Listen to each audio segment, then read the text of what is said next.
Your Honors, Deputy Treasurer Ed Marino from the Bureau of the Treasury, representing the Secretary of Finance in the Board of PhilHealth.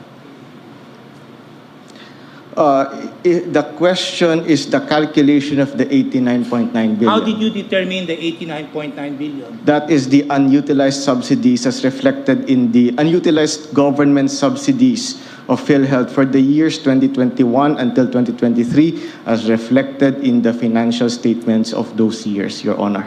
What do you mean by unutilized subsidy? So in every year, Your Honor, from 2021 to 2023, there is a premium subsidy that was recorded in the financial statements of PhilHealth coming from the national government. And correspondingly, the accounting systems of PhilHealth can track the beneficiaries, the indirect contributor beneficiaries, where these subsidies must be used for. And we simply subtracted for each year the difference between the premium subsidies and the benefit expenses for indirect contributors. So, since you contributed this much for 2021, 2022, 2023 representing subsidy from indirect contributors, those that were unspent or were not spent were taken back. That's what you're saying? That is the basis of the 89.9 billion, Your Honor. Okay. Now, however, under the GAA, this 89.9 billion, you will definitely tell me that this is part of the fund balance. Yes, Your Honor. The 89.9 billion is part of the balance which is on top of the reserves, the reasonable reserves, Your Honor. Yes. But under the circular, Department Circular 003-2024, there were guidelines that were provided for determining fund balance. Yes, Your Honor. Can you tell me where in these guidelines or what were the basis? Because in determining fund balance, it said here in 4.3, the reasonable level of reserve fund shall be computed by the DOF on a case-by-case basis, considering the following factors. It enumerated the factors, and I presume you know these factors. Now, you mentioned to me earlier that the amount 89.9 billion represents the balance of the subsidy. Where in these guidelines or basis was the basis for taking up 89.9 representing this unspent subsidy? Your Honor, I believe those one of the considerations highlighted there is the ability, is actually the spending capacity of PhilHealth, both in the past and the projected expenditures. So that is the primary basis. That is why we took a look at the financial statements of PhilHealth. Moreover, the fund balance takes the form of cash in bank, and other investment securities. So that's the form included in the circular, Your Honor. Yes, but I went through this 4.3. I do not see the basis for taking the subsidy, the unspent subsidy, as the 89.9 billion. Do you have a copy of Department Circular? Your Honor, if I may just get a copy.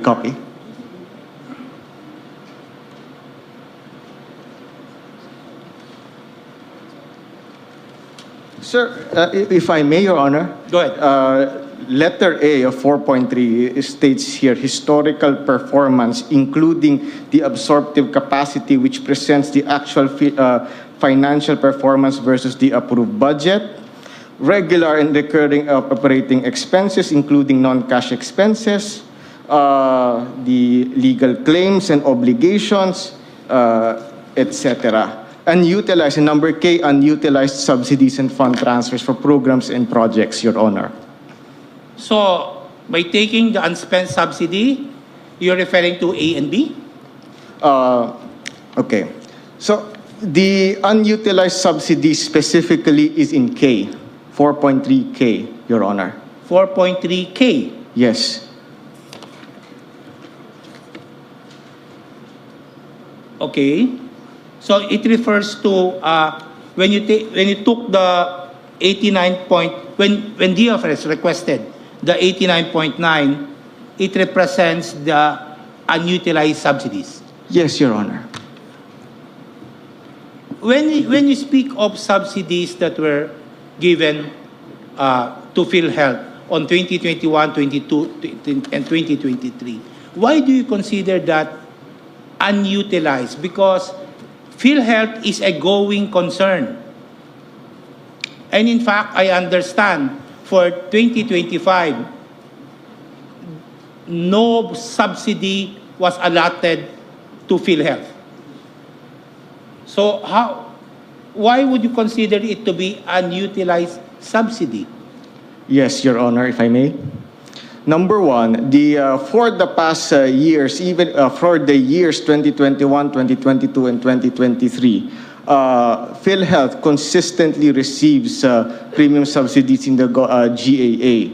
It was the case in 2024. They were allocated about 40 billion in the 2024 GAA, and in 2025, the executive proposed, I think, in the NEF of about 80 billion in subsidies. So the reason, Your Honor, is because consistently the government, when DOF computed or evaluated the fund balance, the national government has demonstrated the capacity, the willingness to continuously provide subsidies to PhilHealth. And of course, the mechanism in Section 37, the last paragraph, says that the DOH and PhilHealth can provide the necessaries, can request the subsidies to help it achieve the goals of the Universal Healthcare Act. So it's a continuous flow, Your Honor. Yes, precisely. So the fact that PhilHealth could not spend this amount for benefits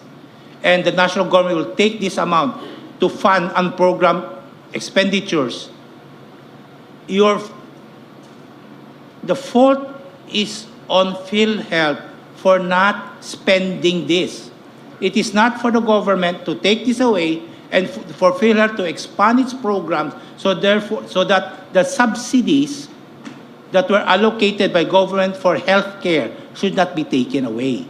Instead of directing the DOF, the national government, directing PhilHealth, oy PhilHealth, gastusin niyo ito para sa taong bayan, kinuha ninyo at binigay sa iba. This is precisely the meat of this case. So, why is PhilHealth therefore not expanding their benefits and programs that would approximate the subsidies that were given to them to answer for the health benefits of our people? Your Honor, if I may. So this is, of course, based on the discussions with management and my experience in the deliberation of the board. But fundamentally, PhilHealth faces structural absorptive capacity issue. What does that mean? The benefits, expansion of benefits is only one part of the equation. To accomplish the objectives of the Universal Healthcare Act, the national government also needs to address what we term as the supply side constraints, supply side issues. So ano po ba ito, Your Honor? So number one, the insufficiency of the compensation for our healthcare workers or healthcare professionals. Number two, hospitals, healthcare facilities. Even if there is even if benefit expansions occur, if there is no hospital within the vicinity of a specific beneficiary, particularly an indigent beneficiary, then they will not be able to avail of these expanded benefits. So there needs to be the supply side constraints. And of course, in addition to the direct health supply side health constraints, so yung hospitals po, yung medical equipment, and of course the personnel, the health care workers, you also have the WHO also has this term called the social determinants of health. So those are the other things. Those are the other things that help improve health outcomes. So what are these? These things that you mentioned, absorptive capacity, the supply side issues, this can also be addressed by government. You're getting money from PhilHealth and telling us that PhilHealth lacks absorptive capacity. But the reason why it lacks absorptive capacity because it doesn't get full support from government, not only addressing expanding benefit, but also supply side requirements. So you're just providing an excuse to get this money out of PhilHealth.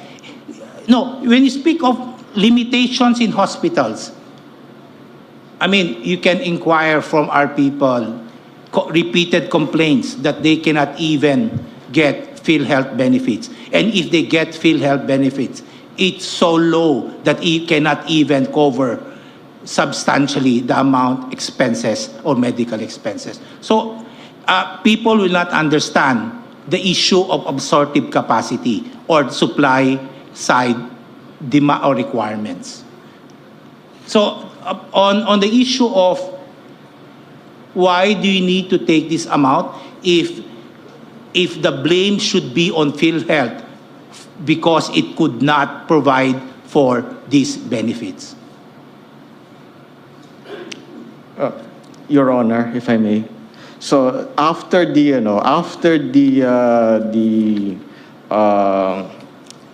order or the instruction to return the 89.9 billion, we have seen last year that PhilHealth has significantly accelerated the pace of benefit expansion, and they will continue to provide more benefits this year. So the issue in terms of the expansion of benefits is steadily being addressed. Precisely, that PhilHealth increases benefits because of public criticism arising from this, trying to get the 89.9 billion. They are now probably justifying, oh, we can do this. In fact, we're increasing the amount.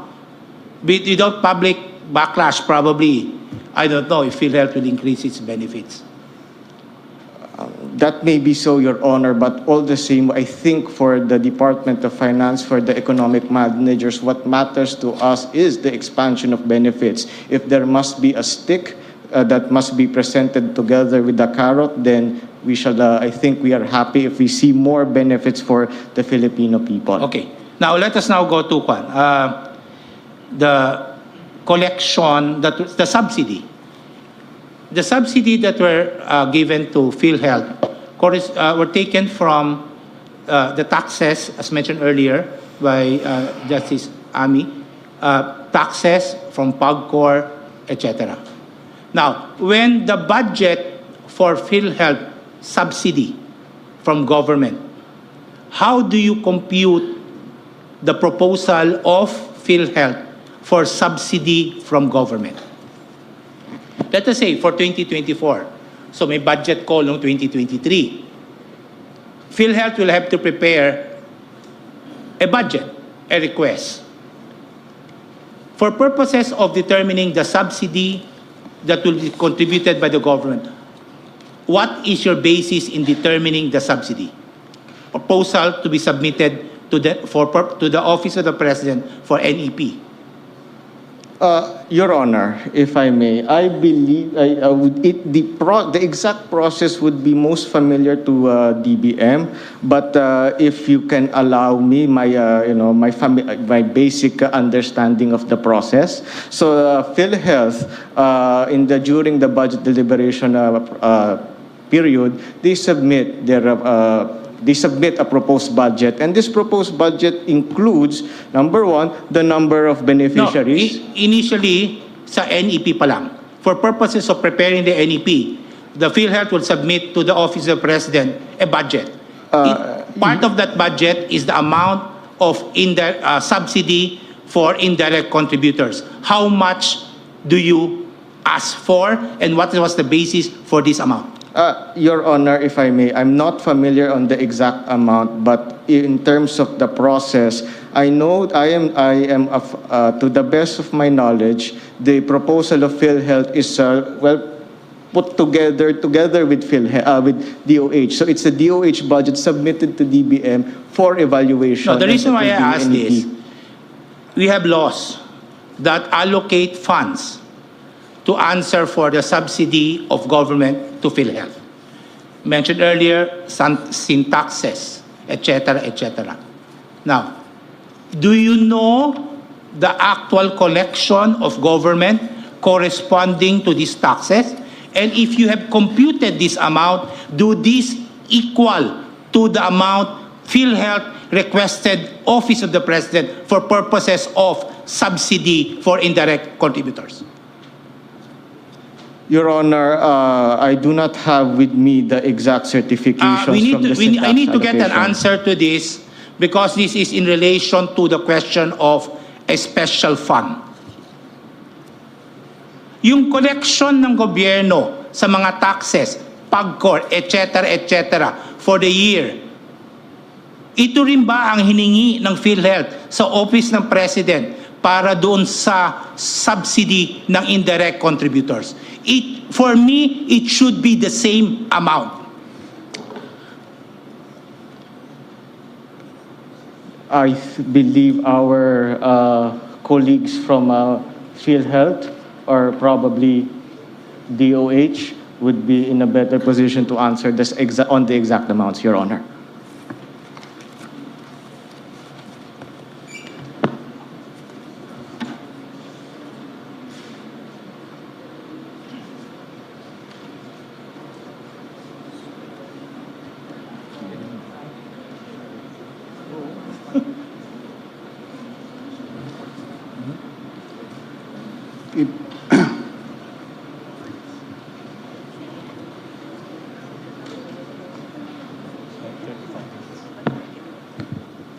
Good afternoon, Your Honor. Assistant Secretary Albert Domingo from the Department of Health. Yes, please. Thank you, Your Honor. To the question on how the PhilHealth computes its request for a budget, it does not refer to the computation on the syntax allocation. Instead, it counts the number of members based on a database. There is a database on indirect members, and then it generates a list. It enumerates the number. The exact number escapes me now, but this is the process. And then that number is submitted, multiplied by a factor, which is the premium rate, and then it is submitted to the Department of Budget Management. So therefore, when you come up with your budget request for the subsidy, you don't actually consider the taxes being collected that Congress passed for purposes of subsidy for indirect contributors. That is correct, Your Honor. The budget is computed based on the need. So they're not following the law? You're not observing what the law requires? Your Honor, budget principles require that it's needs-based. If we will follow it based on the projected fund ceiling or availability, it might not match certain needs. Yes, I agree. It's based on needs. But the problem there is PhilHealth limits the funding so that you don't address the needs, the health needs of the Filipino people. If you increase budget 200%, and I don't think the Filipino would not avail of that. You define your own limits. The Congress allocates budget or collects taxes, provides for collection of taxes to answer for the subsidy of PhilHealth for indirect contributors. Now, when you request money for subsidy, ang ibig mong sabihin, hindi mo papakailam yun? Hindi mo naiintindihin yun? Gagawa ka ng sarili mong formula because you have limited understanding, there's a limited need of our people for health. Your Honor, the current administration agrees with your observation, which is why this particular case under litigation has been the signal it has been using to increase the benefits. Ang tagal na po, 10 taon. So therefore, if the current administration recognize that, very thank you. And therefore, they should bring back the money back to PhilHealth. Your Honor, the reason why the administration recognized it because for the longest time, the corporation has thought it will always get money because of the guarantee of the sin Oh, tax. precisely, whatever would be. Whatever is that. As long as the government recognizes now, it is now incumbent on the part of the government to return the 60 billion that was transmitted already because it recognized now. Hindi lang na-recognize probably before, ngayon na-recognize na. So therefore, when you recognize it, you should return it. What do you think?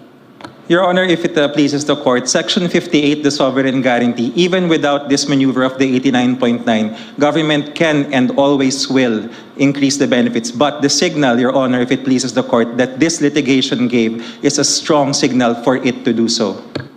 So the court, the people, should now be satisfied by a strong signal from the administration. Your Honor, it's not necessarily the administration. It is the fact that the reserves, the amounts... You said the government. Yes, sir. Yes, sir. So a strong signal from the government to help PhilHealth and expand benefit should now be enough for our people to rely on. This is the start, Your Honor. If the case is allowed to proceed, if the transfer is allowed to proceed, it is a use it or lose it signal, which all national government agencies have, so that we will use our funds. GOCCs like PhilHealth do not have that signal, and they think, at least before the current CEO or the current administration, they think that just because there is an earmark, whether hard or soft, that they will get the money, and there is no stimulus for them to actually increase the benefits. When you prepare this budget of yours for subsidy, why did you not consider the collection made by government, by BIR, on the sin taxes? What was the reason behind that? Your Honor, mathematically, it's the premium rate. The way that the premium rate is determined, unfortunately, is not actuarially fair. It is not based on the spread of benefits that is due the Filipino people. Kulang po talaga yung binabayad ng PhilHealth. 10% lamang po in 2024. Kaya dapat po talaga taasan. And mathematically, the only way to do this is to increase the benefit packages, which we are doing now. But the government collected taxes already, representing supposedly the subsidy. Why would government not transmit everything to PhilHealth as originally intended? That is correct, Your Honor. Unfortunately, the receptacle to which this money can be transmitted cannot handle the amount of money because it's too small. So if it is correct, and the reason why it was not transmitted because of administrative matters or hindrances, you agree that this should go to PhilHealth. It's a matter of spending it. So therefore, when government merely allocated this amount, probably substantially lower from the taxes that were collected, all of the balance should be given to PhilHealth this year and prior years. It's just a matter of administrative absorption. Hindi lang kaya gastusin ng PhilHealth. Kung hindi kaya gastusin ng PhilHealth, ibigay sa PhilHealth at utusan ng PhilHealth, oy, taasan ninyo ang benefits nyo. Hoy, mag-hire kayo ng mga tao ninyo para magastos ito para sa health ng ating tao.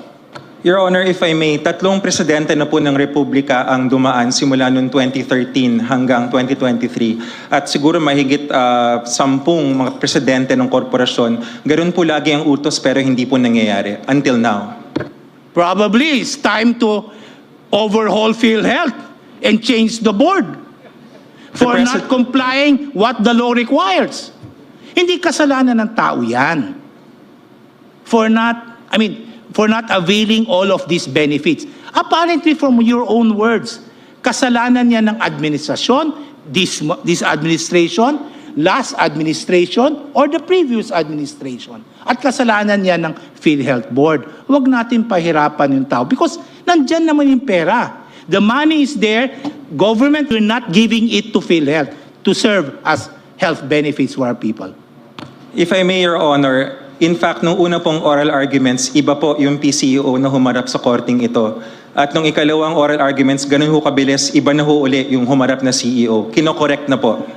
Okay, so that's maybe a good point from PhilHealth, but we cannot close our eyes for the past years na hindi nabigay in benefits. So in that case, maybe PhilHealth can already request the President to return the money, the 60 billion that were transmitted to PhilHealth, to the government for anchor program funds.